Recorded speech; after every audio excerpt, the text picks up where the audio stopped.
If Steve Shives can make a YouTube video about David Lynch for views and money, then I can make a video for the purposes of artistic expression with the intent of getting no views and not money.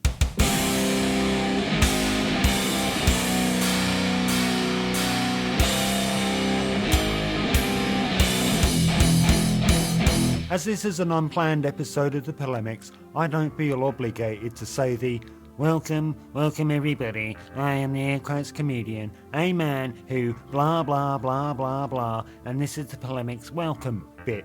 I don't have to do it this time. Good, because I'm bored of saying that bit. I've said it over 50 times. It gets old. I'm old. What was I doing? I wasn't going to comment or say anything about the passing of David Lynch, but one thing and many other things irked me. The catalyst that put the gravel in my underpants was one commentator who described David Lynch as disturbing. Stick a pin in that one. I wasn't going to comment or say anything about the passing of David Lynch. However, since, like most other people commenting about him, I don't personally know him, but I feel it's just fine to talk about him as if I do, as if Mr. Lynch had personally sat in the armchair by the crackling fire in the hearth, my wild at hearth, with his slippers and pipe, telling me about the dew point of desert air in mid-May and his wishes about the content I should make regarding him when he goes to the Black Lodge. It was a mystical vision.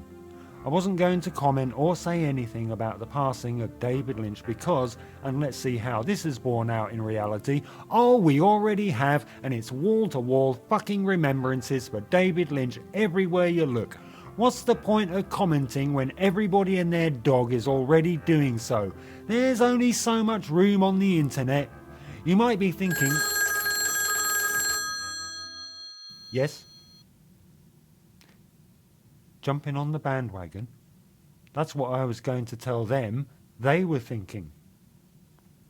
Yeah. The people watching this. What do you mean? The people. Fuck off.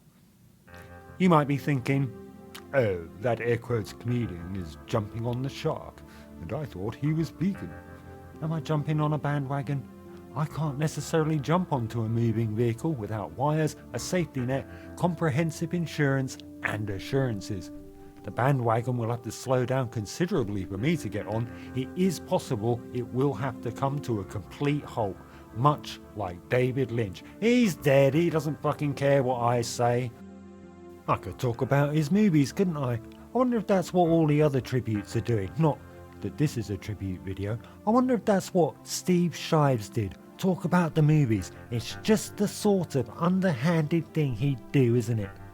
I just want to say I've nothing against Steve Shives, even though he's clearly a liberal. I don't recall him ever talking about David Lynch before, but then I've never talked about David Lynch before on my channel, but then I haven't seen all of Steve's content. Of course, if I'm honest, I haven't seen all of my content either. I first saw Dune, so yeah, I'm going to talk about some of his movies, starting with the one he disowned. I first saw Dune in 1985 or thereabouts on VHS video cassette, which was the 16mm of its day, an unusual looking gun to be sure. Now, I'd just like to point out that I'm not a film analytic. I have no interest in script writing, 3-act structures, characters, character development, film editing, Foley effects, cinematography, blocking, rigging, special effects, animation, compositing, lighting, shot composition, film music composition, lenses, equipment, production, storyboarding, stunt work, or anything like that. I just watch the bloody things and stick my thumb up or down when the lights go up. I first saw Dune around 1985 and I thought it was better than Star Wars. I still think it's superior to Star Wars because Dune opens with Virginia Madsen's face, exactly like it does in Frank Herbert's novel. George Lucas can't compete with that shit. He never had a chance, did he? Say what you like about Dune, and I'll happily agree with all the flaws you point out all day long, and yet still turn around and say, yeah, but I like that bit, it's perfect. As far as I'm concerned, it's all perfect. Not Sting's performance, he can fuck right off, but other than that, perfect. I was a young child at the time and not really interested in who directed what, so when I saw The Elephant Man, the second Lynch film I saw, I didn't know this was a movie from the Dune Man.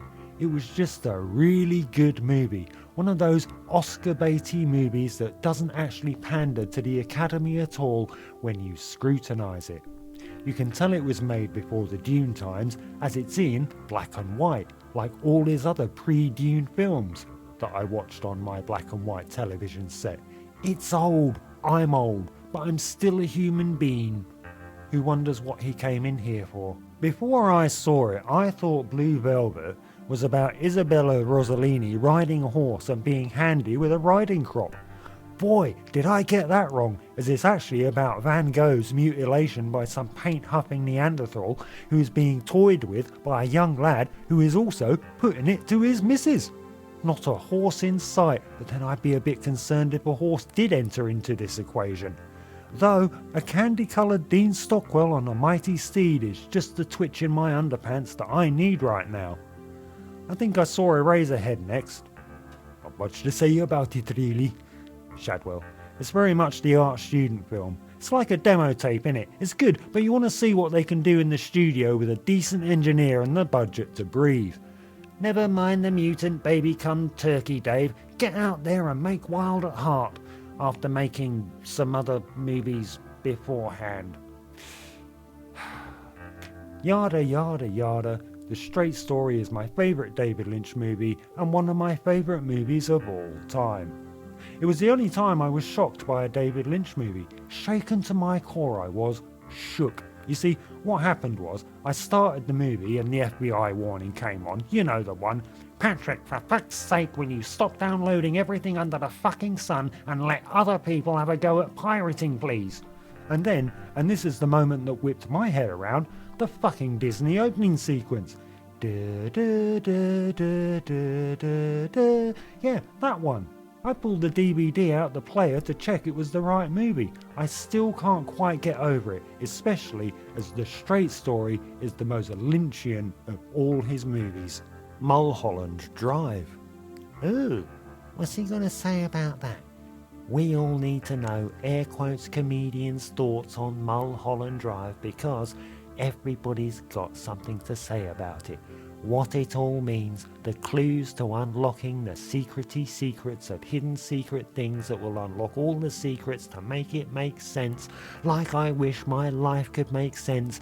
Please God, let air quotes comedian be the one to finally shine the light on the meaning of this most important of important works that are important and full of secrets that need to make sense of my life spent analysing a movie that defies analysis because, while it has the appearance of theatricality in the movie theory sense, it's just vibes for an artist at the top of his game in it, but I don't know that because I want to understand a narrative that doesn't exist, much like my sex life. I didn't finish watching Inland Empire, so I don't have to mention it, except for just then. I think it would be the pinnacle of an acting career, wouldn't it, to be in a David Lynch movie. You'd introduce yourself as, "Hi, I was in a David Lynch movie and my name is something." You think when Willem Dafoe meets people he says, "Hello, I was in a David Lynch movie and my name is Willem Dafoe"? Or do you think he's just, "Hi, I'm Willem Dafoe," like he doesn't even care about it? He's the sort of person who wouldn't ask you what your favourite dinosaur was, isn't he? What an arsehole. If I ever meet Willem Dafoe, I'm going to go right up to his face and yell, "Brontosaurus!" just in case you were conveniently going to forget to ask. I'll not let "I was in a David Lynch movie and my name is Willem Dafoe" get away with it. But this isn't about people in David Lynch movies. If we're honest, none of this is about Lynch at all really, despite the fact I'm talking about, reminiscing about and complaining about David Lynch. Oh right, it is about him, isn't it? I don't know much about the man. I know he grew up in the Midwest and then he lived in a desert. An artist for sure, but apparently never a drug user. An avid drinker of coffee and smoker of cigarettes, but those aren't drugs, that's just Monday morning. No proper drugs though, and I'm very suspicious of a creative artistic type that eschews drugs. Of course, I'm certainly not advocating that creative types should be force-fed drugs. That would be a terrible idea. I mean, just imagine if they did that to David Lynch. Oh, no, that'd be a nightmare. Can't have David Lynch on drugs. It might have turned his movies weird. I don't think of David Lynch movies as weird, but I can appreciate how others might. I balk at this idea that his movies are disturbing though, because though they peek into the dark from time to time, it's always from the viewpoint of an artist who you can just tell didn't have a mean bone in his body. David Lynch wasn't a filmmaker, he was an artist who used film. Despite my protestations of not jumping on the moment for self-aggrandizement, I find that in fact I've greatly enjoyed making this video, and that I hope next week John Carpenter dies so I can make a video about him. That's all from the Polemics this time. Please hit the dislike button and don't subscribe to this channel. Mess with the metrics, that's the kinds of things I like to do.